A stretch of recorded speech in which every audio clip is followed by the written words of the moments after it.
Добре дошли в нашия дълбок анализ.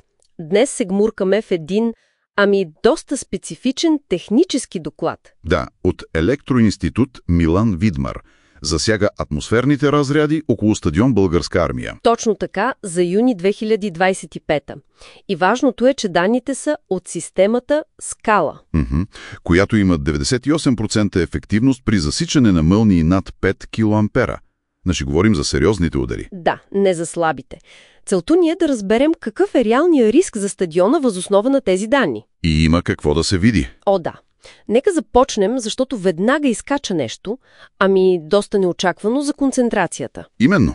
Значи за целия месец юни в радиус от 4,5 км около стадиона са регистрирани общо 63 мълнии тип облак земя. 63 за месец. Звучи, може би не чак толкова много на пръв поглед. Да, но тук идва изненадата.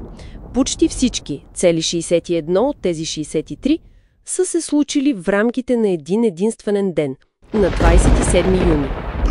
Ето това е ключовото. Тази концентрация. Рискът тук не е някакъв постоянен, нисък фонов шум. Не, съвсем не. Напротив, имаме изключително интензивна активност, събрана в много кратък период. И колко кратък? Тези 61 удара са паднали само за час и 19 минути. Вечерта на 27 между 22:07 и 23:26 часа, източно европейско лятно време. Час и 19 минути, това е почти по една мълния на минута в зоната. Точно така. И това означава, че всяка система за реакция, за предупреждение, трябва да е светкавично бърза. Защото опасността ескалира не постепенно, буквално избухва. Да, изключително бързо.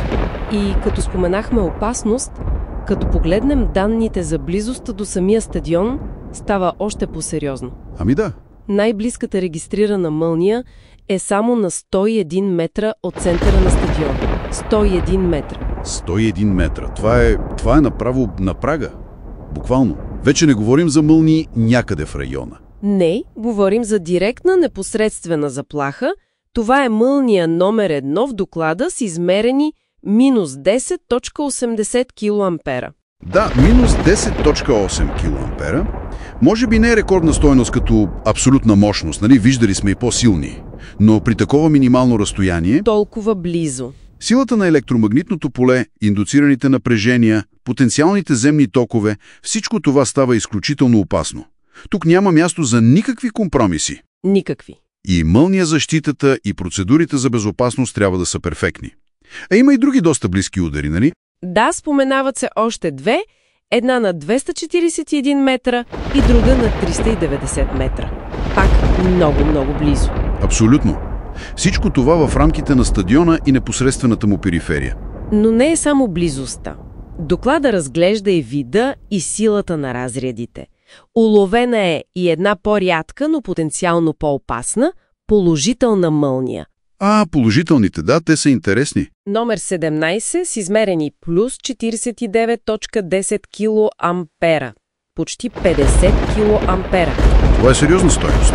Плюс 49.1 кА. Да, но интересното е, че тази е била по-далеч, на около 2,5 км и на съвсем друга дата, на 6 юни. Но самото наличие дори на една такава положителна мълния в данните за месеца е показателно. Защо са по-опасните? Положителните мълнии често носят много по-голям заряд и имат по-дълготраен ток в сравнение с по-чести отрицателни. Това ги прави по-способни да причинят, по-сериозни структурни щети. Пожари. Да, и да запалят пожари. Макар тази конкретно да е била по-далеч, тя ни напомня, че защитните системи трябва да са проектирани да издържат и на такива по-мощни събития. Не само на стандартните отрицателни. Разбирам. И това повдига веднага въпроса за защита на електрониката вътре в стадиона. Електромагнитният импулс. Точно. Дори близки, но не директни удари, особено тези с висока енергия като положителните, могат да индуцират много мощни електромагнитни импулси. МП. Които могат да изгорят всичко чувствително. Електронни табла, комуникационни системи, видеонаблюдение, системи за сигурност. Всичко. Значи, като съберем всичко до тук, тази огромна концентрация на удари за час и нещо, някои буквално до оградата на стадиона, плюс потенциала за тези по-мощни положителни разряди.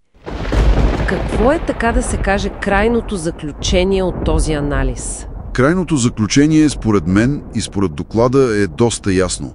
Данните от юни 2025 показват един недвусмислен и сериозен риск. Риск на няколко нива. Да. Първо, директен риск за самата структура на стадиона. Второ, риск за безопасността на хората, персонал, посетители, атлети, ако има събитие. И трето, ясна уязвимост на критичните електронни системи. Логично. И предполагам, докладът не спира само с констатациите. Не, разбира се. Докладът, който е изготвен за BLDN Ltd, вероятно операторите или собствениците, завършва с много конкретни препоръки. Какви са те? На първо място препоръчват спешен преглед и евентуално усилване на съществуващата мълниозащитна система. И то от квалифициран експерт, разбира се. Задължително. После внедряване на система за мониторинг и предупреждение в реално време. Видяхме колко бързо могат да ескалират нещата, така че това е ключово. Да може да се реагира адекватно и на време. Именно.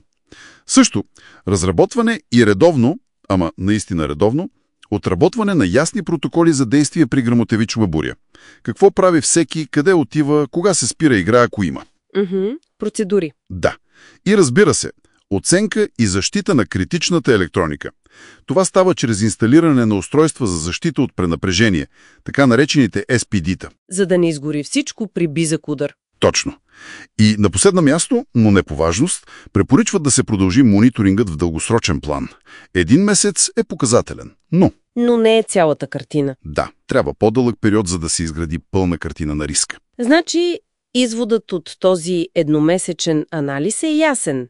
Стадионът е изправен пред реална, сериозна и доста концентрирана заплаха от мълни. Абсолютно. Данните са категорични. И това всъщност ни води към един последен въпрос, може би за размисъл. Да. Като имаме предвид, че тези данни са само за юни, 1 месец, как ли би изглеждала картината, ако имахме данни за цяла година или пък за няколко години назад?